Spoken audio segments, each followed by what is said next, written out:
I'm in southeast London,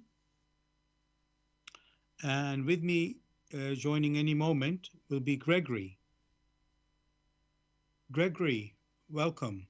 How are you, and how's the weather where you are? One is fine. It's been warm today and bright, but it's getting dark. Same here in London. It was warm, or let's say when the sun was there, it was warm and bright, yes. And then when the sun goes, it becomes quite cold and freezing. So that's how it is here in London. Dear listeners, this is the Spiritual Discussion Program. The aim of the show is to introduce you to the spiritual knowledge in the light of truth, the Grail Message by Uptrusion. And every week we have a new topic for discussion. The topic tonight is stability, status quo, or change. Stability, status quo, or change. And I want to if let you know. Well, before we go any further, I want to wish everybody, those Muslims, brothers and sisters, uh, Ramadan Mubarak, as they say in Arabic, which is a blessed uh, Ramadan. It's a month of fasting of the Muslims, and it is uh, it begins with the appearance of the crescent moon. Um, and also it celebrates the revelation of the Quran to Prophet Muhammad. Um, Now, in fact, there's other things being celebrated as well. So today is also Shrove Tuesday, or better known as Pancake Day. And I did do a bit of research on that. I thought it was just for fun, but I've now discovered it is celebrated 40 days before Lent, and Lent is meant to be a time of sacrifice in the honor of Jesus. Jesus himself spent 40 days of fasting in the wilderness. And the Shrove Tuesday is the day, one day before the Lent starts. And the way it is celebrated in this, well, let's say in the world, is that they cook up their eggs and fats before the Lent starts.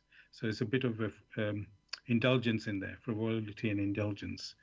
So that's why, but initially, when you see it in the world, you think it's only for fun. But actually, there is a serious, let's say, uh, recourse for it, for the reason for it. Um, And there's one other thing I wanted to mention, another event which is actually past, which is St. David's Day. For those who are in the UK, they will understand this. On the 1st of March, which is the national patron saint of Wales. So that was celebrated on the 1st of March. So all that is happening this week. Um, so I wish everybody well in those celebrations, and those who are partaking in these um, events. Fasting, I don't think, is quite a celebration, but it's a time of reflection. So, yes, and prayer, and being of good, uh, pure character, and living that in that way. So, like an exemplary way to live. So, all these things are, you could say, good things to reflect and think about. So, yes, just to remind everybody, the topic that we're going to talk about tonight is stability, status quo, or change. If you wish to ask any questions or have any comments, you can contact us on our UK number, which is 07939641958.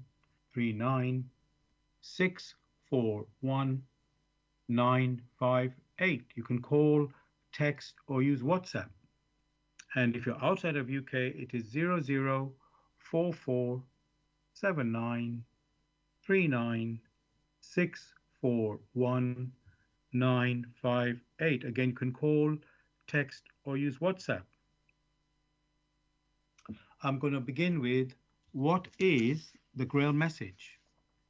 The Grail Message in the Light of Truth by Uptrusion is a spiritual knowledge of life. It offers an explanation of the world, a picture of creation on the basis of natural laws. Its lectures contain valuable basic elements as a help in life, for through the knowledge mediated, the reader is again brought closer to life and led back to God.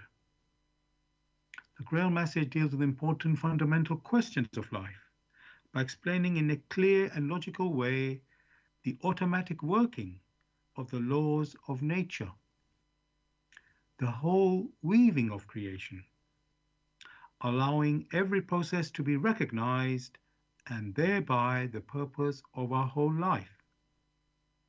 It is directed at the individual and speaks to the innate experiences of the human being, their strengths and weaknesses. Thus, every reader has the opportunity to discover through the intuitive perception if what is stated is the truth. Combining with matter of fact reasoning, a complete world picture arises, where there is no separation between the visible world and the great world beyond the five senses, nor any separation between scientific and religious striving for knowledge. I'd like to give you a couple of quotes from the author of the Grail Message, Abd The hearer and reader of my lectures should always work within himself, keenly probing and building bridges from one lecture to the other, as well as out into the great and small world happenings.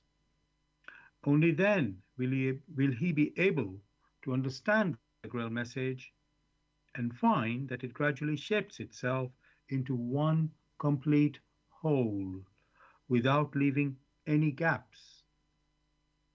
Again and again, in all the happenings, the reader will come back to the basic features. He can explain everything without having to change even one single sentence. The word of the Grail message lives so that it permits only those people who really carry the honest desire in their souls to find abundantly. All else is automatically rejected by it. For the arrogant and those who seek superficially, the message will remain the book with seven seals. And I'd like to give you one more quote from the author. I wish to fill the gaps which have so far always remained unanswered in the souls of men and which never leave any serious thinker in peace if he earnestly seeks for the truth. Just to remind you, listeners, the topic that we're discussing tonight is stability, status quo, or change. Stability, status quo, or change. If you have any questions or comments, you can contact us on our UK number, which is 079 39 641 958. You can call, text, or use WhatsApp. And if you're outside of UK, it is 0044793958. Again, you can call, text, or use WhatsApp. And there's one other way to contact us, which is by going to the website where we are broadcasting. That is Bless Radio 1, that's the number one.com. If you scroll down on the homepage, you'll see a box called Bless Chat. There you can type in any questions or comments. Gregory, as you know, I like to look up the meaning of the words in the topic in the dictionary. So the first word there is stability. And I looked that up and I found it says the state of being stable. So obviously that doesn't really help us to know what is exactly stability. So I decided to check up stable. And there it says stable in brackets of an object or structure not likely to give way or overturn, firmly fixed. Um, so, Gregory, is that helpful for our discussion? Well, thanks for the questions. It's only appropriate for things which are, in quotes, visible in the sense of what, when you said objects. So there's the reference to objects which are perceptible, which are visible as such. But for that, on a spiritual basis, it is inadequate. Thank you for that. And that this is our issue, in fact, in pretty much every show, that the definition in the dictionary doesn't seem to be sufficiently good enough to for our discussion, which is makes it well. It just means we have to work harder, work more to give the definition and the concept more clearly, so that we can discuss it. So, what you've been pointing to there, Gregory, this definition in the dictionary is talking to about basically visible objects rather than the invisible, you could say. I don't want to use the word object, but invisible uh, things, which can be, in our case, spirituality or spiritual. So, and there must be stability in, let's say, both of these worlds.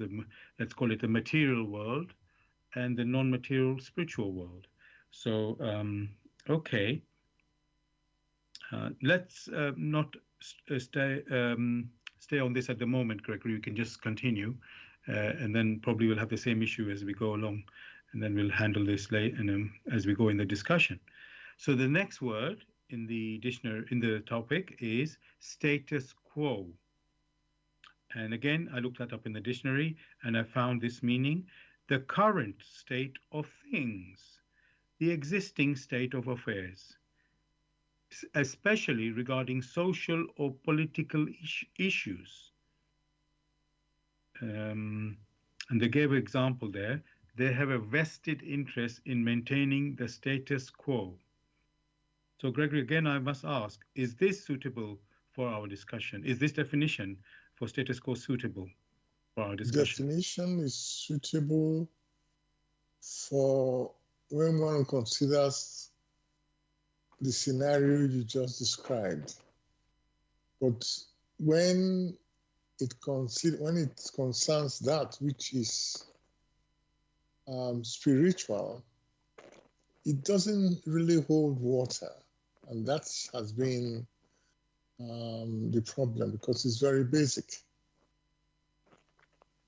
Okay, so what we'll do, we'll look at examples so we can, well, let's say compare, we can understand the material that world, this definition in the status quo in terms of material world, that the physical world that we inhabit, and then the non-material world, which is we're calling spiritual, uh, which, well, we also live in that too, and we will have to understand it in what that means in that world as well.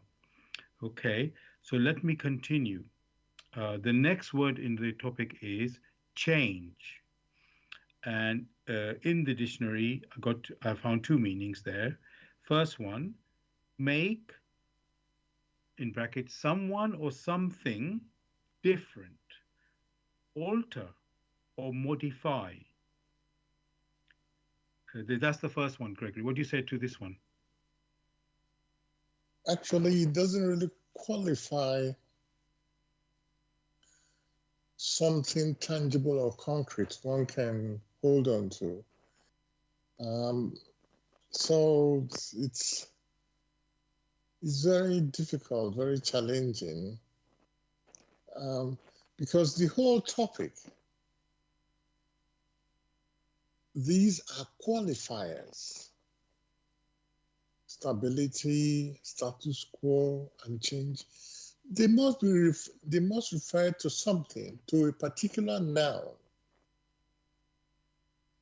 and it is that noun which encapsulates everything as such that one should be considering. Right. So I would use the word for noun, sorry, the example for this particular noun as life, but there's more than life is such a general term. Uh, we could look at some specific items in life, or aspects of life. So I won't go there just yet. Just keep that as a context right now, Gregory, and listeners, so that when we explore it further on in this show, we will be considering in that aspect. So let's continue. Let me continue on the second definition for the word change. It says in the dictionary, that is, replace something with something else, especially something of the same kind that is newer or better. Another word, and it continues, substitute one thing for another. So let me repeat that. This is the meaning of the word change. Replace something with something else, especially something of the same kind that is newer or better. And substitute one thing for another. How is this one now, Gregory? Again, that is very abstract, and it doesn't mean it has to be new. A change could be for the worse of it. It may not be for the better of it. It could be for the worse. Yes, they did say yes. Sometime I think that's what they, let's say that's the what they how can I say, looking forward to. But of course, it can be for worse, for sure. Okay, and as you said, Gregory, we these are let's repeat the topic again: stability, status quo, or change. And there's no, these are just qualifiers, as you say, these words, and it doesn't say to what we are referring to. Uh, uh, and really, I didn't want to be too specific because I wanted to, discuss many things. The general word you can say is life, stability, status quo, or change in life. And if I were to be a bit more specific, our life, that is, as human beings. Um, and however, obviously, our life does interact with other, the world we live in, basically. So we have to consider that as well. Um, okay, now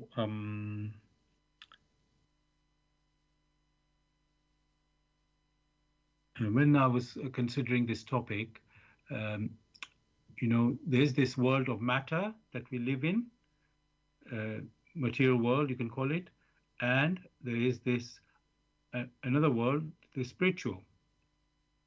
And maybe when we talk about life, we need to uh, consider these two um, worlds of matter and spiritual life in regards to stability, status quo, or change.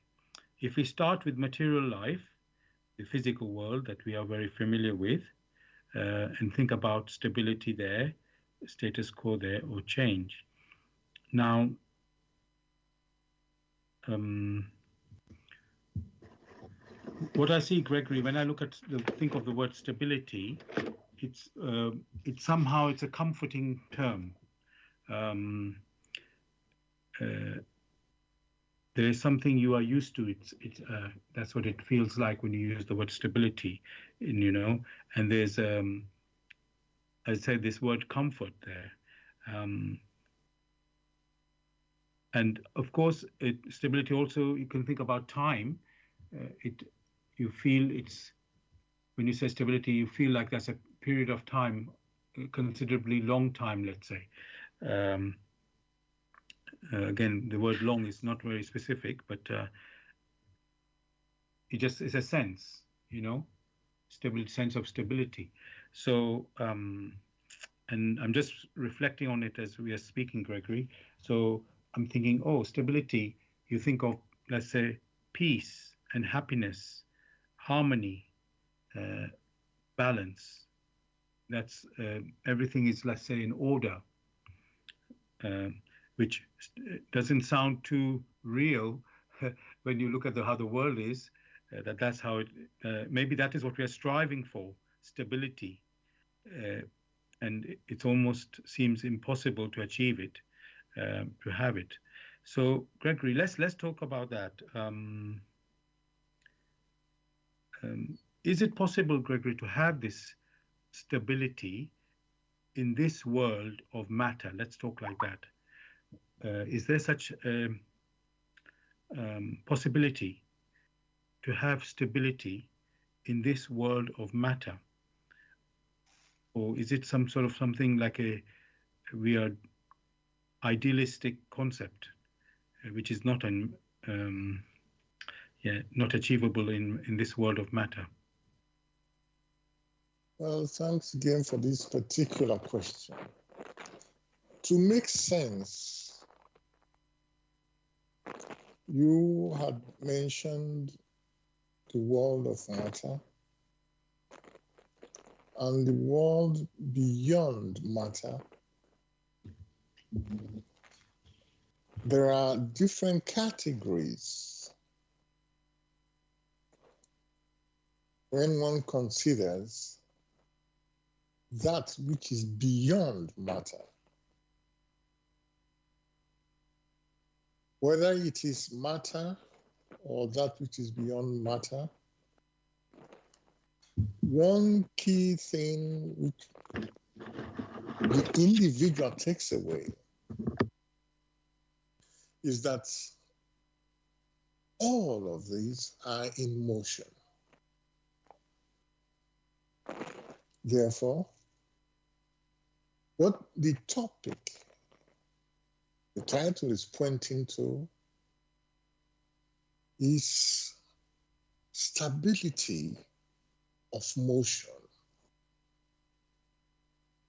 status quo of motion, or change of motion.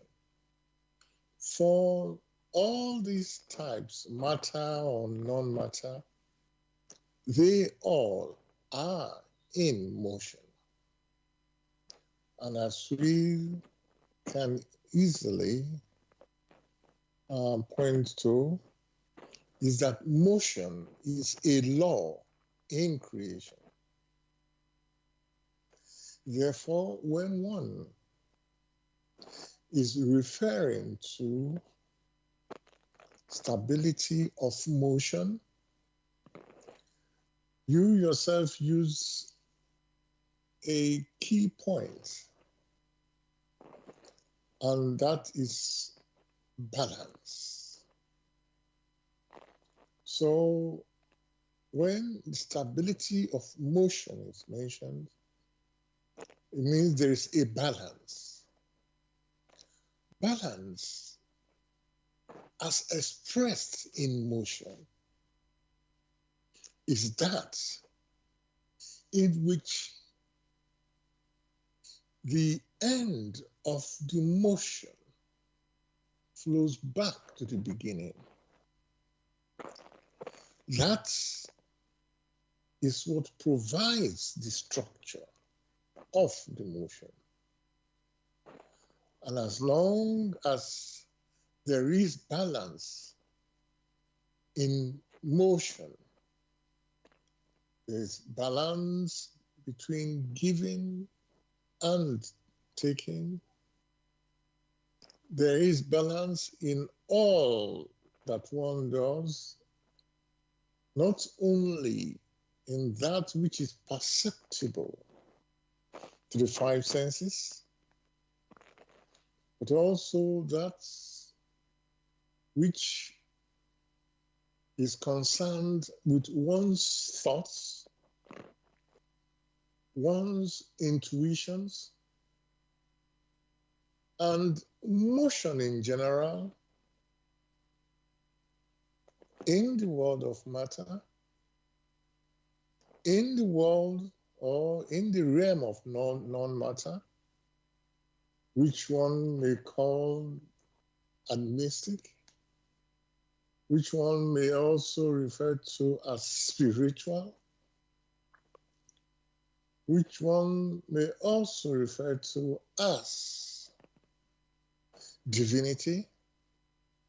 All of these designations are in motion.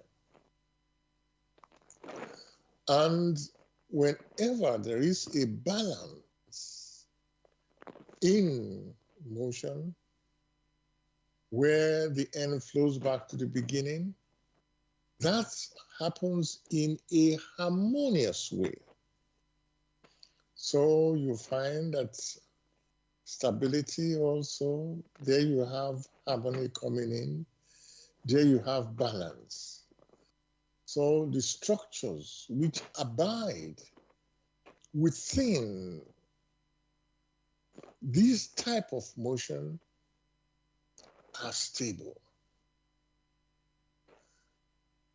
in which you may have the state of kindness, the state of loyalty, all the virtues that one may consider, they are pressed out in motion. And within these are what one refers to as stability, because they stand. Therein lies the stability which is in the world of matter and beyond that. So you will find that whilst here, there is stability when you look at the human form. That is only possible because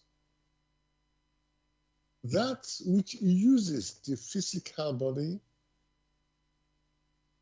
radiates and in counterbalance, the physical body also radiates. When you have the scenario where there is no balance between these two, then that is the period where there is a fall apart, in which there is no more stability. Whilst the personality is here on earth and is able to make use of the physical body, there is a balance, there is stability of radiations between the spirit and the physical body. One may go into the sciences, it's the same. One may go into the so-called economics or in the arts. In all that exists in creation, that stability only comes in place where there is a balance, which is pressed out as harmony between all that are concerned. All that are concerned, that means the different parts. On that framework of stability of motion, and motion being a law in creation, one can already see that the laws of creation form the basis of stability. But these parts, these participating different parts, do not participate in an arbitrary fashion. Power is required. Power is required to keep all in motion. So the individual can already perceive that there are parts, there are substantiate parts, substantiality on the one hand, and motion being a law in creation. There is the law. Therefore, the law also applies to these parts. And above all, the power which makes it possible. For if the power is not there, there will be no motion. So you find the same pattern repeats itself. What one has just pointed out is that there are three: the power, the source of this power, the parts, the substance, and then the law. The law itself, that law in which that's which is referred to as motion, which expresses itself in which the end flows back to the beginning. That is what basically is referred to as reciprocity, a reciprocal action. If there were no reciprocal action, there will be no breathing, because you breathe in and you breathe out. Just like the blood flows in the body, it starts from one part of the heart, flows to the body, comes back again. All these are reciprocal activities. That the end flows back to the beginning means there must be some form of attraction. Again, the picture of homogeneity, the law of attraction of homogeneity presents itself. Therefore, every individual can already picture it. That stability only means harmonious balance between giving and taking. More of this, the individual who is discerning can dig into the work, which work in the light of truth, the Grail Message, of the light, substantiality, of the truth, which is law, the law of motion. Thanks very much, Gregory, for this answer and picture you have painted in a very comprehensive way. You've talked about, we could say, this life in creation, not only our life, but other worlds where the other beings exist. And then there's also this mechanism. There's a power operating the mechanism, you can say, or power that flows through this mechanism. And then there are laws that govern this creation, this mechanism, you can say. So this is an outline, what you have painted there, Gregory, of how this system operates. which really governs all life. It's quite a big concept to grasp in a way, even though it's actually simple, but it covers such a massive world that we inhabit and other beings inhabit. But it operates through the same like you said. There's a principle, the same principle or pattern that runs through this whole world. You know, which have whether world of matter or non-matter. To make it simple, there's much more in the worlds of non-matter. Uh, uh, so, and the Grail message, as you have said, Gregory explains that. So, dear listeners, that's what I would like to let you know. You're listening to Bless Radio, and this is a Tuesday evening spiritual discussion program.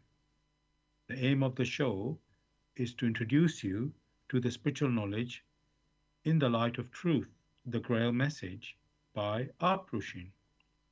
And if you wish to know more about the Grail message or want to get a copy of the Grail message for yourself, you can go to this website, which is www.grailmessage.com. I'll spell that www.grail, Grail, message, MESSAGE.com. And the topic that we're discussing tonight is stability, status quo, or change. Stability, status quo, or change. If you have any questions or comments, you can contact us on our UK number, which is 079 39 641 958. You can call, text, or use WhatsApp. And if you're outside of UK, it is 00447939 641 958. Again, you can call, text, or use WhatsApp. And there's one other way to contact us, which is by going to the website where we are broadcasting. That is Bless Radio 1, that's the number one, .com. If you scroll down on the homepage, you will see a box called Bless Chat. There you can type in any questions or comments. As I've said, we are broadcasting on Bless Radio 1, that's the number one, .com. You can also listen to us on YouTube. Go to youtube.com and type in the search box Bless Radio 1. Again, that's the number one, space live stream. That's for the live show, which we broadcast on Tuesday evenings, 6 p.m. to 8 p.m. UK time. You can listen to a recording of this show also on YouTube. Go to youtube.com. That's, of course, after the show the next day. So you go to youtube.com and type in the search box Bless Radio 1. Again, that's the number one, space Grail Message, space the topic of the show, which tonight is stability, status quo, or change. And of course, you can listen to the recordings of our previous shows also on YouTube. Thirdly, we are broadcasting on Zeno. That's ZENO.FM/Bless Radio 1. Again, that's the number one there. Now, Gregory, we opened up with a very big, you could say, broad picture of this concept of stability.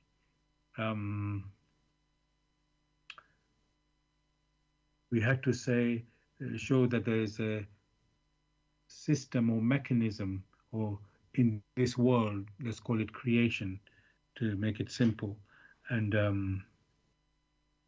that is, you could say, underpinned or governed by these laws, natural laws, And you mentioned one law, the law of motion, where the simple example of that is where uh, when you start this motion, it must return. Well, it can, let's say one possibility, it returns to where it started, to its origin. And of course, the other one is where it doesn't return. But that is, at least, let's say that's the intention. It's meant to return to its origin. That completes a cycle. There's so many concepts when you start talking about these natural laws, that you start seeing things in these pictures, how things work, how this creation works. And they're quite simple. The laws are quite simple, and yet they, how can I say, work in all these worlds of this creation that we exist in. Not only us, other beings also exist in this creation. So that is, you could say, the structure that we have to be aware of or to appreciate. And that's all working. The point is, we're talking about stability, and that's all working in showing that there's a harmony and there's a balance. The laws are working in this way, bringing the balance. So that was, you could say, all of this, you could say, inwardly we can sense, even if we don't know the detailed understanding of it, but we can sense it, and it makes sense. And also it aligns with all the other concepts of what we are striving as human beings. We want to have peace, we want to have happiness, and you can see when you have balance and harmony, you can have that peace and happiness. Now, what we know, Gregory,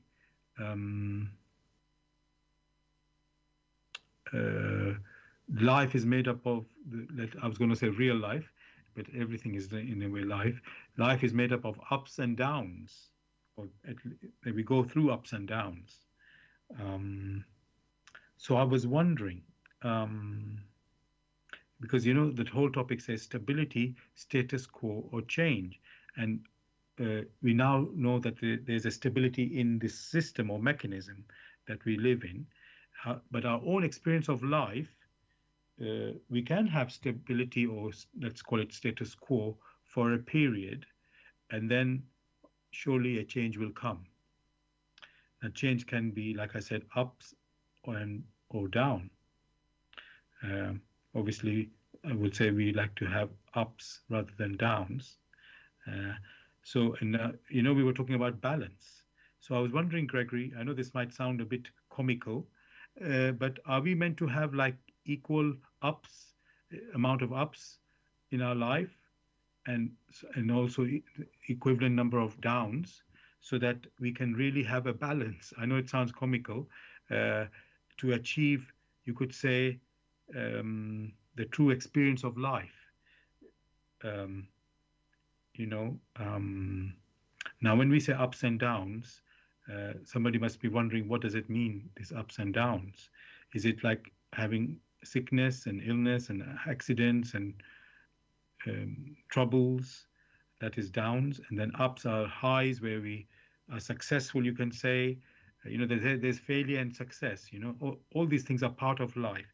So my question is, Gregory, are we meant to have an equal number, or I don't know another way to measure this, of ups and downs, or in terms of total? I don't know how to quantify that. How much ups you can have. It's not only the total number of ups. It could be the amount. I'm going to use the word volume, although it doesn't help to explain it.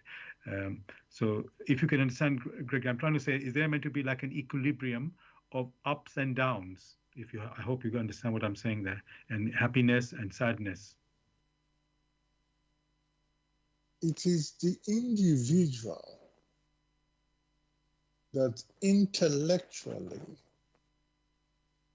measures or applies the concepts of up and down to these events. Only that which is in accordance with the laws of creation and which is of benefit not only to the individual, but also to the others in creation, only that would one say is of benefit. Some people may categorize benefits to be up, and if it's not beneficial, to be down. The key here is, what does the human personality take away from these events?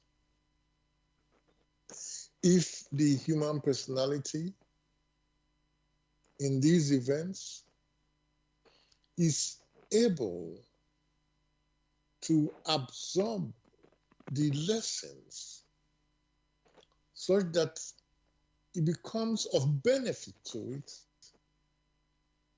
in accordance with the laws of creation, then he or she rises higher. If, however, the individual in their activities engages in events which are not of benefit to it, and in that case, the individual sinks, that means he or she is down, then the time allocated, the time spent on that event is in vain. Now, one should ask the question, that which was done in vain, the time and the energy that was expended in vain, such is not of benefit. So, if one may refer to that as down, then one cannot say one is meant to have equal up and equal down, because that which is of benefit, which uplifts the individual, that is what is not in vain, which counts, which draws the individual closer to its origin as a self-conscious human personality.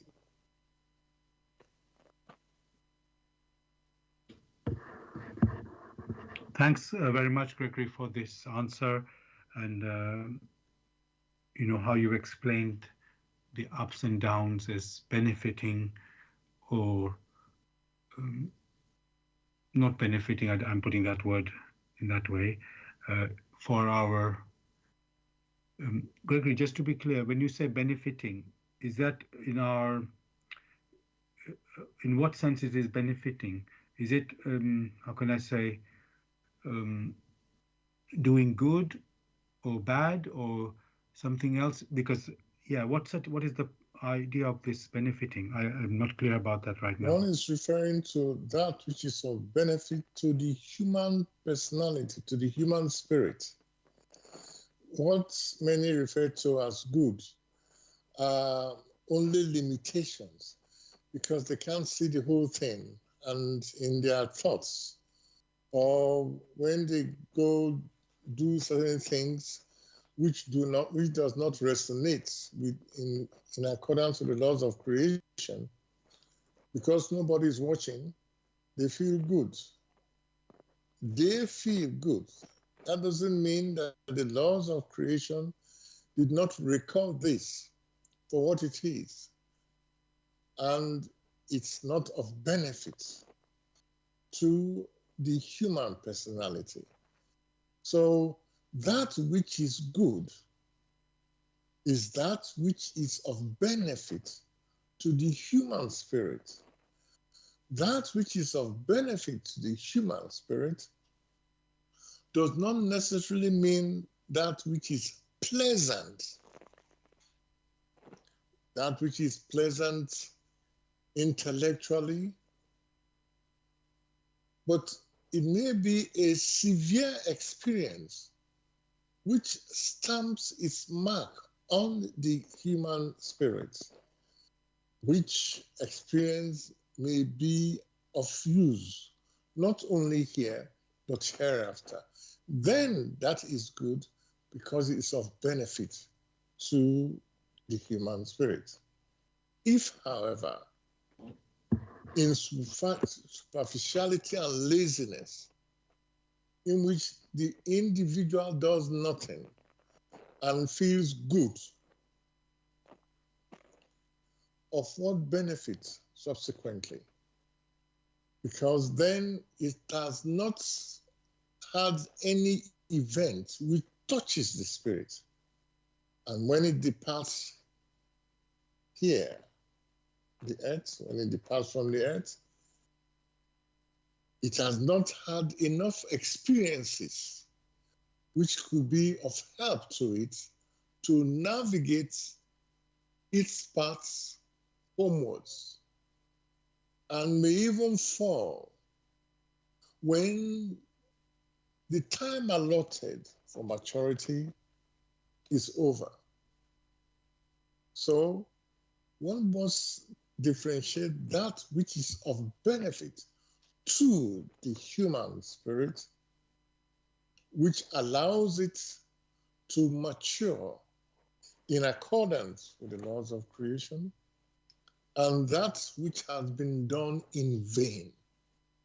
That which has been done in vain is of no benefit to the human spirit, but a waste of time and energy.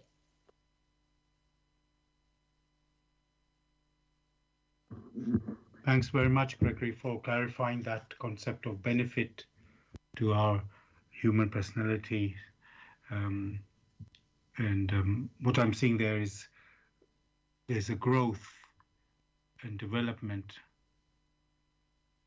in our life as human beings.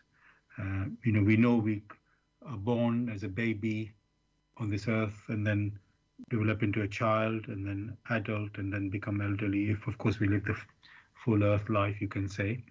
And those stages, of course, they're experiences of, you can say you go through love, even maybe hatred in it can be, and all of that can benefit or can harm, you can say. But the idea is always to grow and develop and mature, you can say. So that's another thing to consider there. Yeah. So thank you for that.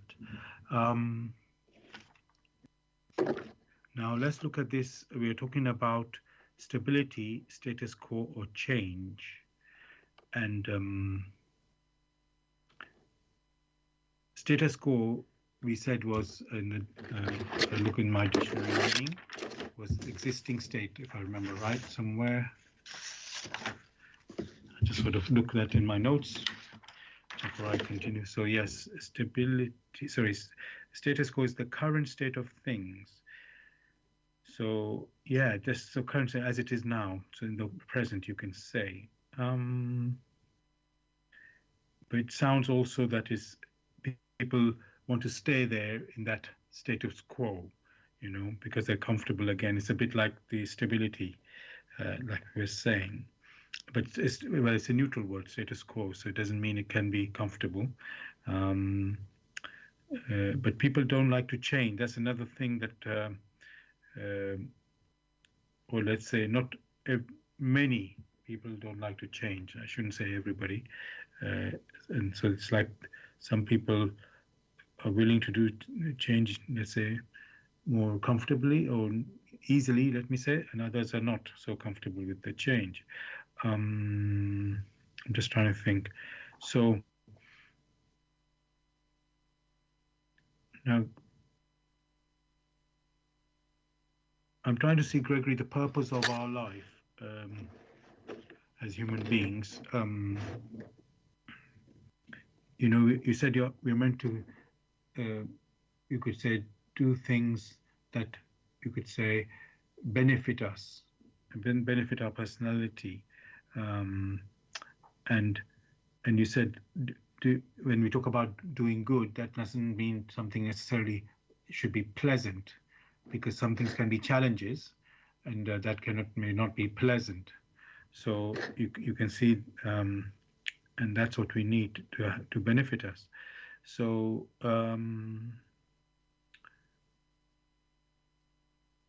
let me ask Gregory, in terms of the purpose of our life. You talked about the patterns, and I'm thinking, let's say there's a cycle, the earthly cycle. There's a birth, and there's death, and then with the spiritual teachings, we are told there's a life after death, or even reincarnation. So there's a, you could say, a pattern or a cycle there.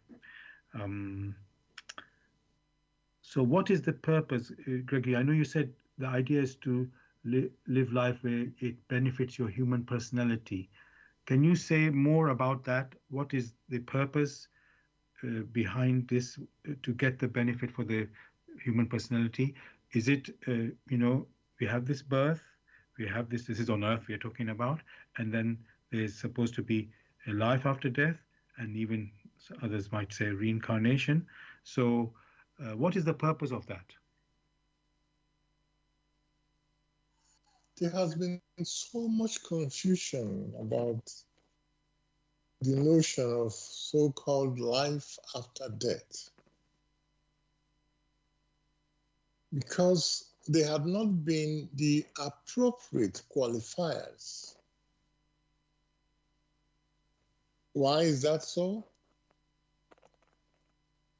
Very simply, because that which many refer to as life is only a period between the time in which they were born and the time in which they lost the physical body which they have used all this while. That range is what many consider.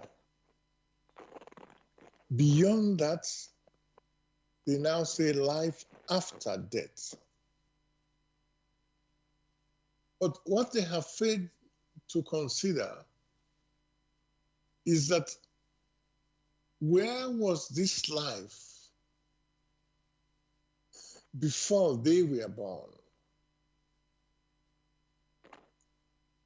If they had considered that notion itself, then the period here on earth will just be a continuity,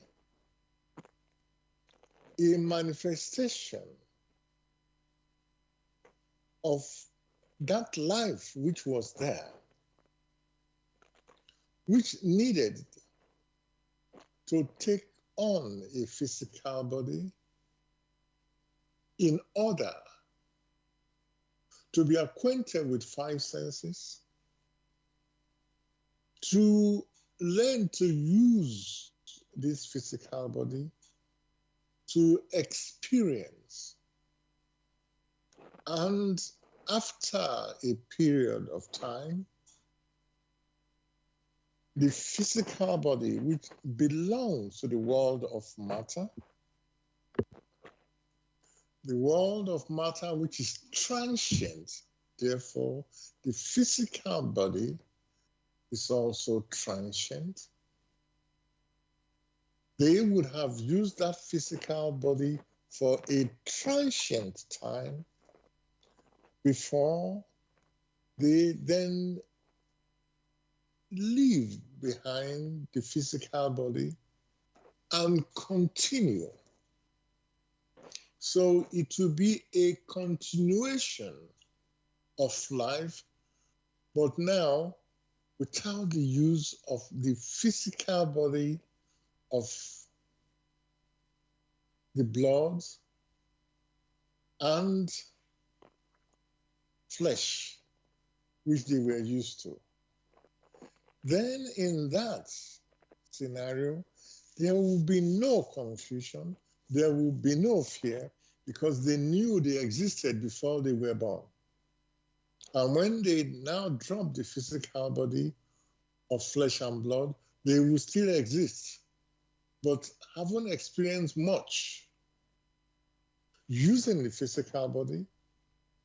They would have matured more. They would have matured if the experiences that they gathered whilst here in flesh and blood had an impact on their intuitions.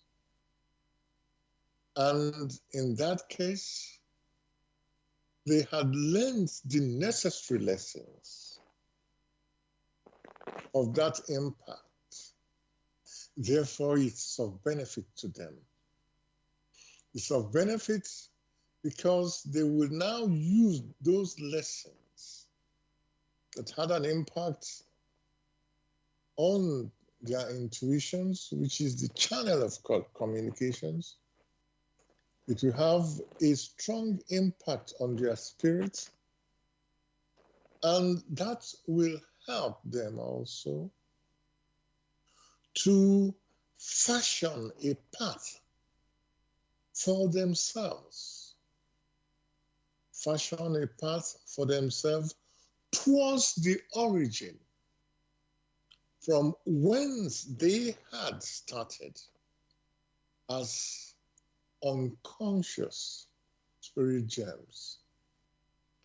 And in the process of becoming conscious, part of it was the incarnation here on earth using the tool of flesh and blood, that is the physical body. Then in the subsequent maturity, they are able, in a step-by-step fashion, opened to the will that made it possible for them first to come into existence, subsequently to experience, thirdly, also perceive of the power that is inherent within creation.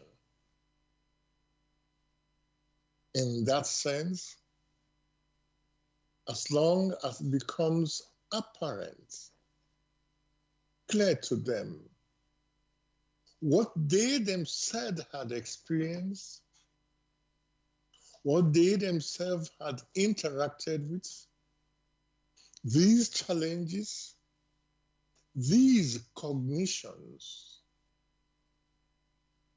in touching, in wrapping on the human personality, the human spirit, they were able to open up. That means to come to recognition. In the recognitions, the inner quality which must have opened up, that means the talents which has been implanted, opens up to the power which they are now able to use. They have received of this power the talents. Then it becomes clear that whoever receives of the power must make use of it, not only for its own benefit, but also the benefit of the others. Just as you have in the case of music, you will have a band, you will have an ensemble. There are different instruments, just like there are different personalities. And in coming together, in playing together in this band, in this ensemble, becomes like a song of praise in their activity, thanking the power that made it possible, thanking the love that made it possible, thanking the will that also made it possible. Then, before too long, their lives becomes a prayer of thanksgiving through their activities, which now resonates in the receiving of this power, in the making use of this power, and transmitting it to others who are also maturing, but maybe slightly lower than themselves. That is the task of the human personality, no other. That is what is of benefit to the human spirit, to creation, such that before too long, all that streams towards it because of its activities helps it to mature, to become self-conscious.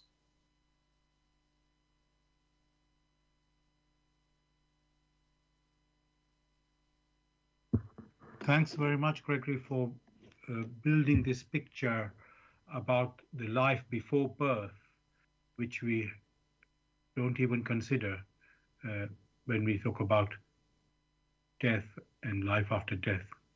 And I know you didn't go into reincarnation, but that is, of course, continuing life again on this earth. But there was a life before we even were born on this earth. Then we didn't think about that at all. So it shows how little we really understand life, our life. So thank you for showing that to us. Before I continue with more questions, I just want to let the listeners know you're listening to Bless Radio, and this is the Tuesday evening spiritual discussion program from 6 p.m. to 8 p.m. UK time. The aim of the show is to introduce you to the spiritual knowledge in the light of truth, the Grail Message by Abdrushin. If you wish to know more about the Grail Message or want to get a copy of the Grail Message for yourself, you can go to this website, which is www.grailmessage.com. I'll spell that, www.grail, Grail, message, message.com. And the topic that we're discussing tonight is stability, status quo, or change. Stability, status quo, or change. If you have any questions or comments, you can contact us on our UK number, excuse me, which is 079 39 641 958. You can call, text, or use WhatsApp. And if you're outside of UK, it is 00 447939641958. Again, you can call, text, or use WhatsApp. And there's one other way to contact us, which is by going to the website where we are broadcasting. That is Bless Radio 1, that's the number one.com. If you scroll down on the homepage, you'll see a box called Bless Chat. There you can type in any questions or comments. And there's one, yes, as I said, we are broadcasting on Bless Radio 1, that's the number one.com. You can also listen to us on YouTube. Go to youtube.com and type in the search box, Bless Radio 1, again, that's the number one there, space, live stream. That is for the live show, which we broadcast on Tuesday evening, 6 p.m. to 8 p.m. UK time. You can listen to a recording of this show the next day, also on YouTube. Go to youtube.com and type in the search box, Bless Radio 1, again, the number one there, space, Grail Message, space, the topic of the show, which tonight is stability, status quo, or change. And we're also broadcasting on another, you can listen to a recording of our other previous shows on also on YouTube. And the third place you can hear us is Zeno, that's ZENO.FM/Bless Radio 1. That's the number one again. Now, I'm trying to put the topic into the context for this, the discussion that we're having in, you could say, spiritual life, because it appears, as you started, Gregory, when we started the show, that there's always motion. There's a law of motion. Everything is in motion. And when you think of motion, you can't think of there's something called status quo. Even you can't think of stability immediately. And then the only thing you can really recognize is change, because when you're moving, something is always surely changing. At least your position is changing. But then we became clear that stability is really referring to that there are natural laws which maintain, you could say, balance and harmony. So the laws of motion are bringing about balance and harmony. There's more than just that, but that brings stability. Then there's this status quo, which means the state of things as they are now, currently. So that doesn't mean that things are not in motion. They can be in motion, but we're just looking at this particular, you could say, scenario at this very moment. So that's just the current situation. And then we have said there's a change. Well, change, we know all the time, there's always change. The world is changing, as we are observing very well, a lot in, let's say, with news events, almost on a daily basis. It goes one way, then it goes the other way. And even, Gregory, they use this word reset, because let's say people have been living in a particular way, a status quo, if you can say, for a certain long period, and now it is time for a reset. And then you're wondering, okay, what reset are we talking about? What is the purpose of the reset? There's people just use these words, and you're wondering, what's the point of this reset? You've been mentioning, Gregory, earlier, the idea is that we live life for the benefit of our human personality, you can say. And so maybe reset, it sounds like refresh, can be refresh, Then you think of Gregory, the seasons, the 4 seasons, where you can, if you look at nature, you see that you plant some seeds at the beginning of the season, and then I'm trying to think, is it spring, or it's even before there's the winter time? you could be planting there, and spring they spring out. I guess that's the, if I'm correct. And then there's the summer that come when you can say they're growing, and then you have this autumn where you can say you have the harvest. So you can see there's a cycle there, um, which is all about change. Um, so what I'm wondering now, Gregory, this, yeah, I just want to go back to this word reset or maybe even recycle. Um, is there, Gregory, for us human beings, you said we are meant to uh, live in a way which benefits us, our human personality. So, is there any part where this reset come into it at all for our benefit? Um, or is it, I'm trying to think how it can apply to us actually. So, where does this system of, you could call it nature's cycle, um, of the four.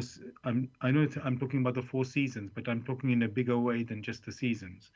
How does that interact with our human um, aim or of our, you could say, development and benefit? Because that's what you pointed out earlier, Gregory, that we human beings are meant to uh, live life for our benefit. So how does that work with this system of this, let's say, this cycle? You can say where there's a seasons and um, you could say nature's seasons. Yes, is there some connection? Let me say like that between the human experiences and these seasons, nature seasons. You yourself mentioned the seasons of nature which are perceptible to, the human personality here on earth. At the same time, you mentioned the reset. That which you refer to as reset is that in which a decision is made. A decision is made because the human personality is endowed with the capacity to make free decisions. So you may find that along the line, the human personality now, after some time, makes a decision to go along a particular route. Whether that route is beneficial or not beneficial is a different discussion altogether. But the human personality endowed with a free will has made a decision that is reset. Initially, it was coming along, maybe after some time of reflection, now makes a decision. That individual might have had challenges in health, and when things improved for it, decided to make a decision to take another route. So that reset is that scenario where a decision is taken which will have implication on its further progress or on the directions it wishes to take. As to the cycle, a human personality can make a decision at any time, irrespective of the cycle which it has here on earth. For basically, we know of the four seasons. In the peak or in the trough of any of the season, is prepared to make a decision. It is the decision that it has made that will open the path or closes the path of progress or of self-improvement. If the decision is such a way that is able to draw powers, which powers always existed in creation, and makes use of these powers such that it's of benefit to it and the others in creation, then it's able to ascend despite whatever the season is, here or hereafter. If, however, it closes itself through its decision, then it will not have access to these powers, which powers ensures continuous motion. That means it's unable to improve of its perception of the environment and of itself, and therefore is unable to make any real progress. On the other hand, it could sink. So you find that in this motion, which is referred to as a law in creation, the human personality is permitted to make as many decisions as possible. But the time that is granted to it to mature from the state of an unconscious spirit gem to the state of a conscious spirit gem, and subsequently a self-conscious human spirit, in which it now has the human form. That period which is granted to it is finite. So it doesn't have all the time in the world to waste, for it is sold into the world of matter, which world of matter is transient. Again, many a listener will take the opportunity to examine the work, which work in the light of truth, the Grail Message, clarifies all there is that the human personality needs to know.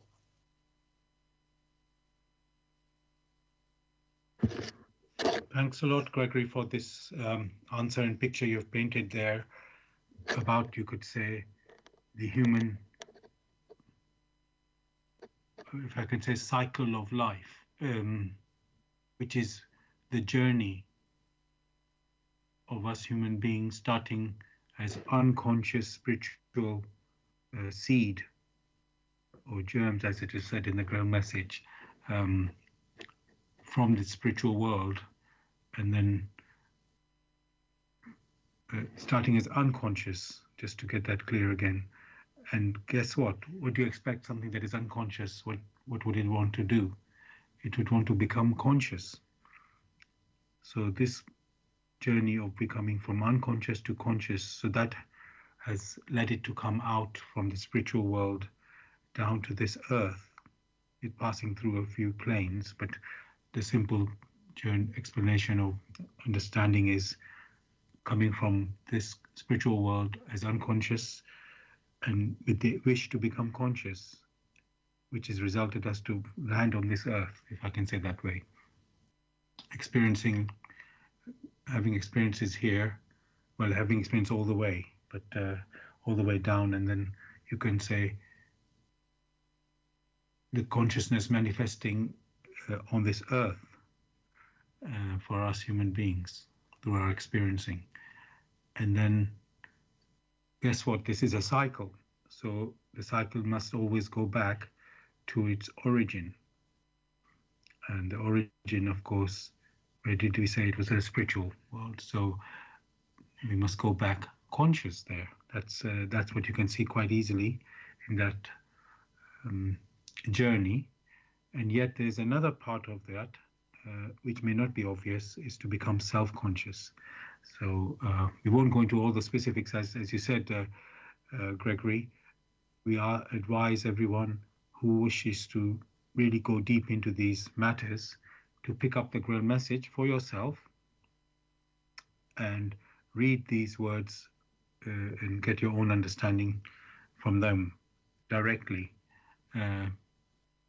And because it's just quite a detailed picture and journey that you have to take in, and we cannot go through that whole in everything about that in one show. And the more you, of course, the best thing is when you read this yourself, you get your own picture, that which is better than somebody else trying to explain things. So we can only introduce, that is the aim of our show here.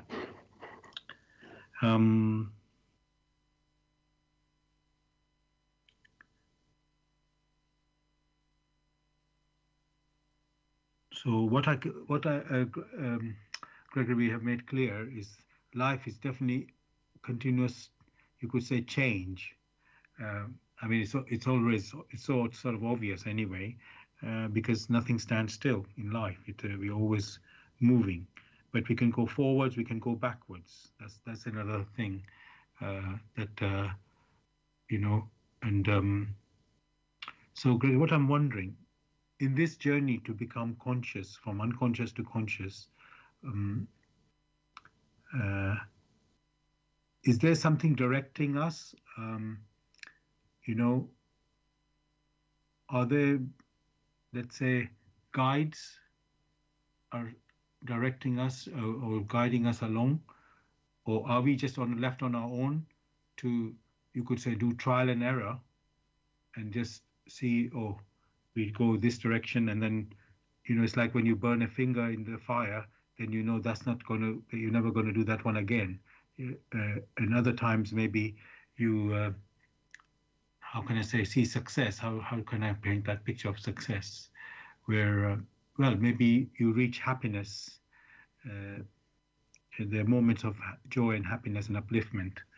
And then you can say, yes, you have achieved something there. It could be just a small thing in the sense of you have overcome some obstacle, something like that. If I say a small thing, it's not to belittle any achievement. It's just in terms of the activity that we can take part in. So, you can have smaller success, you can have a big success. So, Greg, let me go back to what I'm asking. Is there anything, Gregory, to guide us in our journey from unconsciousness to become consciousness? I know there's the ultimate goal is to become self-conscious, but is there some thing to help us, or are we left on our own to just, you could say, wander around like a trial and error? There has always been guidance. Consider when a child is born. The child has its parents. At present, the parents provide guidance at the initial stages until it's matured enough to take responsibility. The child didn't just fall from the sky or fall from anywhere. Because it has parents, the parents provide the guidance. So also the human personality as starting as a spirit gem. That spirit gem is like a child of creation. Being a child of creation, creation itself, through the laws of creation, through which it came into existence, provides guidance. One must consider that when the human spirit came into existence, through the laws of creation, it came into existence as an unconscious spirit seed particle, unconscious spirit gem. For the possibility to become conscious, it's only fair to consider the whole picture, the holistic picture. Whence it is said, let there be light. It means let there be the possibilities where the human personality that has come into existence as an unconscious spirit gem enters into the process where it is well guided in a step-by-step manner to become conscious and subsequently to become self-conscious. For that to happen, from its realm in the spiritual realm, the possibilities came in after the realm from which it originates. There came in the so-called animistic realm, which is below it. All these for the preparations for the possibilities such that the human personality will have to journey all through this. It didn't stop there. After the animistic world came in the world of matter, which is temporal. Of course, there are so many divisions in the animistic world, and below that, the world of matter, which is transient. There are so very many divisions.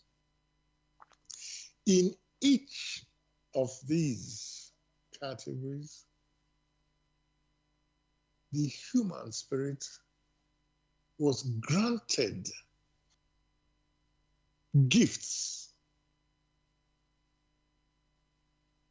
such that gradually it will awaken to the beauty of the environment. It will awaken to the consciousness of the environment. It enters into the world of matter, protected. All in the sense to allow it gradually to awaken to consciousness. The human spirit has never walked alone.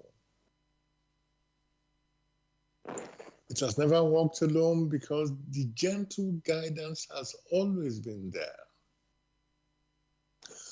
As long as it's able to use its intuition, all right, then it will find the paths which are shown to it that it has to follow. One would not go further because the listener is encouraged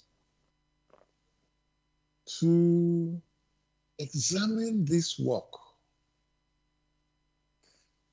The words are simple. The implications are deep, eternal. That work, which gives the picture of creation the way it is. That work in the light of the light, which is life itself. In the light of truth, which is the law itself of creation. That work explains, provides a picture for the human spirit that is striving to become self-conscious, such that it will use it as a guidance staff to move in its motion, to gladly, joyfully strive towards its home, understanding what responsibilities are, such that it will go back home as a self-conscious human personality. Self-conscious because it knows the responsibilities, knows what is expected of it. Just as it was assisted right from its origin, the paradise of man, the human personality, having become self-conscious,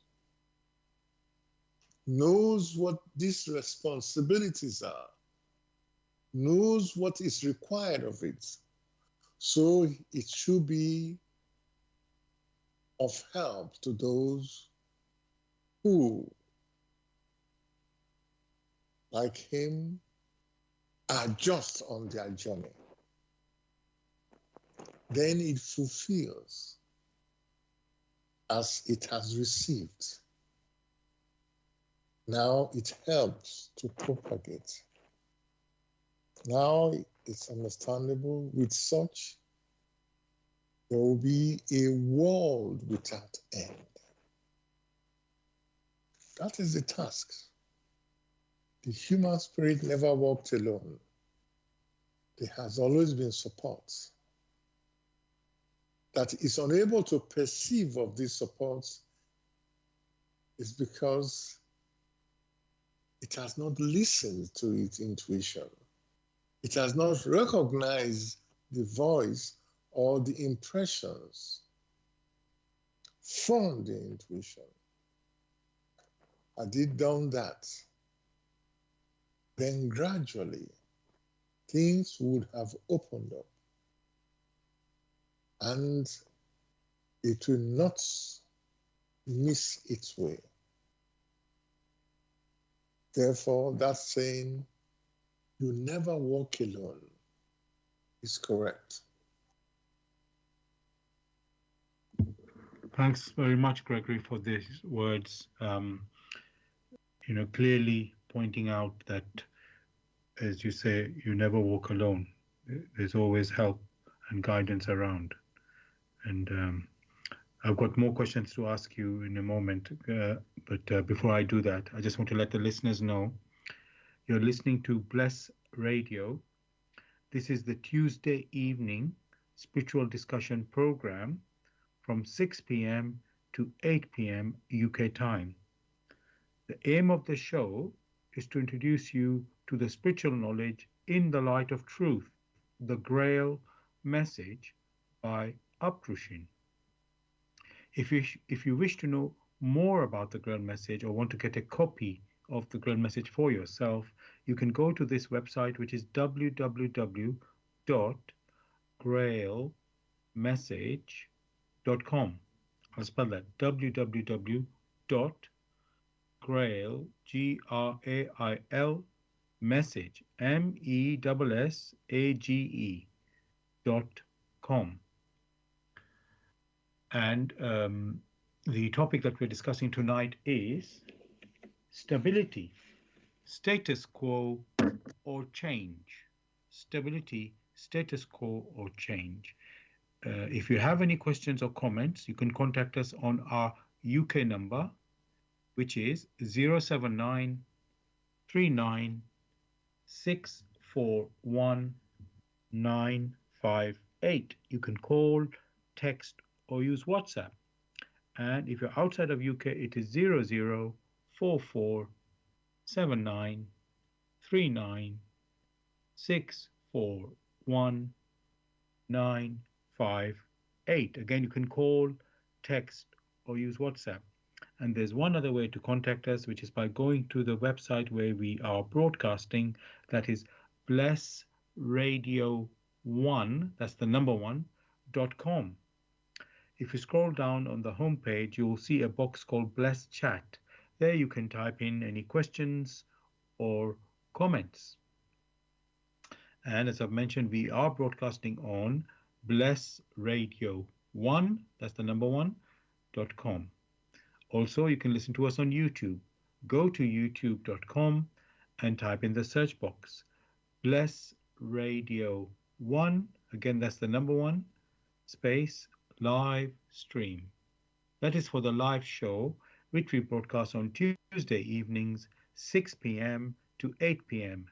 UK time. You can also listen to a recording of this show again on YouTube. You go to youtube.com and this is after the show and the next day, you can say.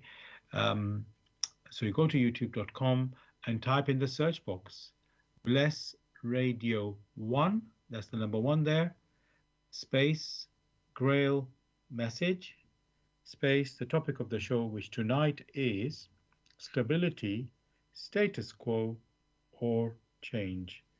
And of course, you can listen to the recording of our other previous shows as well, also on YouTube. Thirdly, we are broadcasting on Zeno, that's ZENO.FM/Bless Radio 1. That's the number one again. Now, Gregory, I've got a comment, I think, from a listener, which I'd just like to read out. Okay, it's not just a comment, they're saying question as well. So, what do you think about people who seek advice from their loved ones who have passed on into the beyond? Often the messages from their loved ones, often the messages from the loved ones are mundane. People take this advice religiously. However, is this a wise choice? As many a person could be deceived. And then one last point, it says, instead of using their spiritual intuition, which is more important and reliable. So let me read this one again. So it's like a part question and part comment. What do you think about people who seek advice from their loved ones who have passed on into the beyond? Often the messages from their loved ones are mundane. People take this advice religiously. However, is this a wise choice? As many a person could be deceived. I'm going to stop at the question, Gregory, because the other one is something different. So, what would you like to respond to that question, Gregory? First, the individual asking the question must come to an understanding that whilst here, the human personality has the tool of the physical body of flesh and blood, and that events here on earth are tied to the concepts of the limitations of the earth, which is that of the space and time. The space and time, if one considers the time like the seasons or like the reciprocal activity that you have on earth, these things are tied. They are localized. At the same time, the human personality has the spirit, is of spirit. Therefore, for the person who is very discerning, is able to look at things from an earthly point of view and to a good extent perceive things from a non-earthly point of view. Now, that personality who has departed has lost that ability to see things strictly from an earthly point of view because he doesn't have the use of the physical body here on earth. Therefore, it lacks the understanding most of the time of the activities of what people do on earth. It has not got the brain. It only has the intuition to reckon with. Whereas the person here on earth, in flesh and blood, has the intuition if he listens to it, and also the brain. Now you should ask yourself, someone who has lost the use of the physical body, you now ask that person to give you advice on that which is localized, which for now he has lost all knowledge about. That person in the beyond will only advise you based on that which he knew in the past at best, or may advise you based on the concept he or she now holds in accordance with his own level. It doesn't mean that he's duping you or he's deceiving you,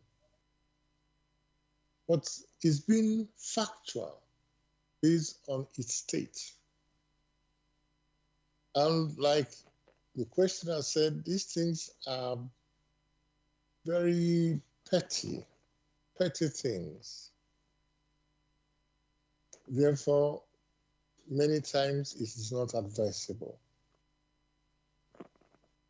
In the sense that with such, you tend to hold the individual that is striving to make progress, to improve itself. You hold them back, asking them questions in which to answer it properly, they will have to sink to your level to know why you are so troubled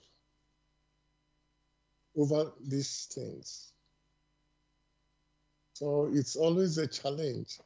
Those who have been here, who have done the best they could and have now severed themselves, send them good thoughts to pursue their paths. Don't bring them back and be asking them, what type of cheese should we eat? What type of tea should we take? They don't have tea there.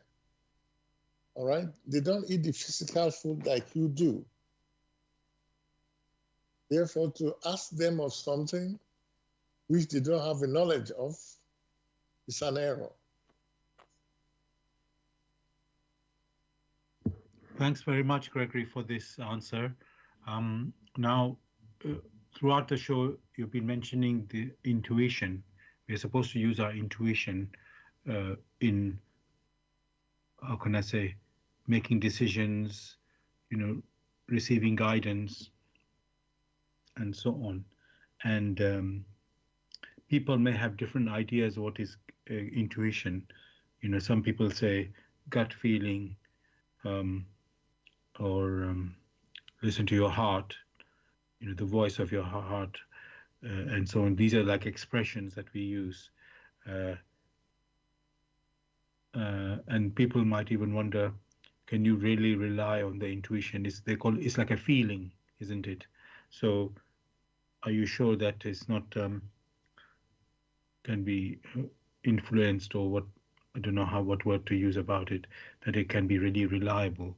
So Greg, can you give first of all tell us what exactly is the intuition, and then how does it operate, that so that yeah, and is it really reliable? Sorry, there's three questions in one. I'm sorry, so let me repeat that. So first one is, how does the intuition work? That is an intuition talking and not something else talking. Let me start with that one first. That which is referred to as intuition provides a picture without words, like a flash. That intuition did not come through your thinking, because it's in our thoughts. We start rummaging and having different pictures, maybe this, maybe this. The intuition provides a picture without thinking. So that is how one knows. However, many do ignore this picture because in their thinking, they have not yet been able to establish the connection between the picture that has flashed across to them and the particular challenge they are trying to deal with. Therein lies the problem. Thank you, Gregory. And can one really rely on it? That is correct. That's a very good question. Reliability only comes through confidence. For instance, if you have an instrument, only when you use it, get the results, use it, get the results, only then can you rely on it, because you know the results will definitely come and you can learn from it. If you cannot learn from it for your own benefit, then you push it aside. So reliability comes from use. The more you use something, the more you are able to make use of these flashes of picture again and again, the more reliable it becomes. The less you make use of these flashes, then you don't have any framework, you don't have anything to hold on to.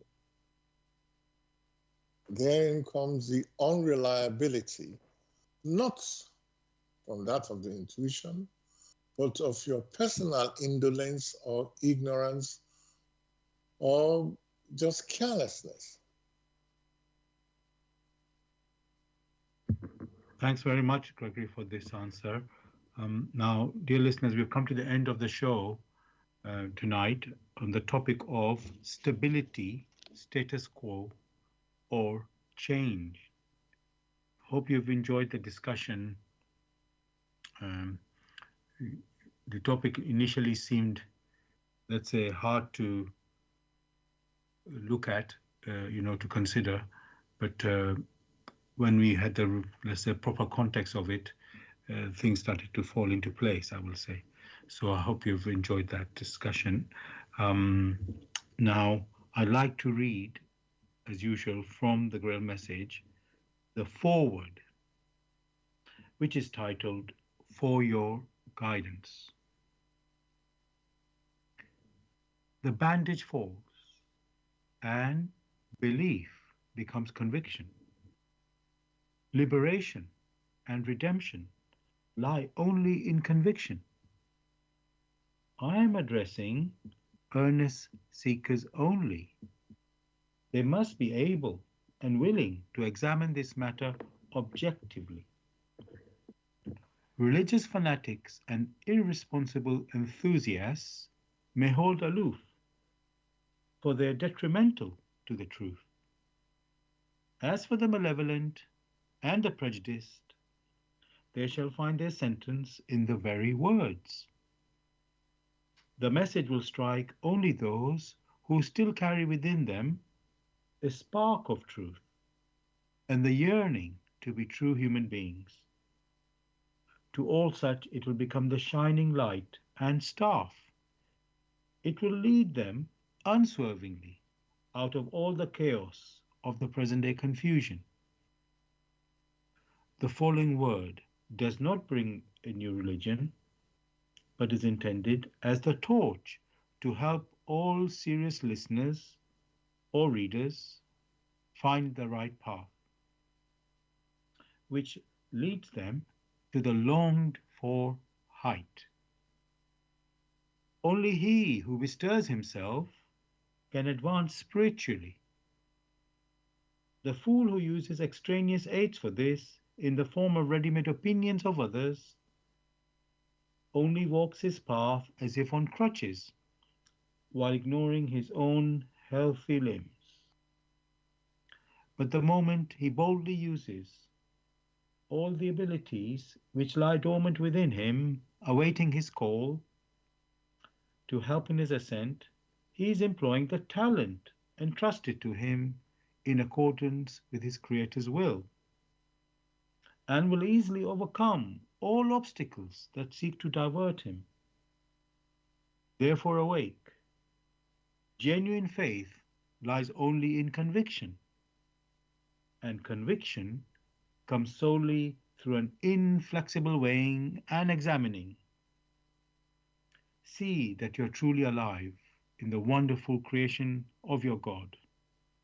Updrushin. Dear listeners, if you wish to pick up a copy of the Grail Message or want to have more information on the Grail Message, you can go to this website, which is www.grailmessage.com. I'll spell that www.grail, Grail, message, message.com. Now, Gregory, is there anything you'd like to say to the listeners to say goodbye? Wishing listeners a beautiful week ahead. Thank you. Same from me, listeners. Have a beautiful week ahead. We'll be back as usual next Tuesday, 6 p.m. to 8 p.m. UK time, with another topic for discussion.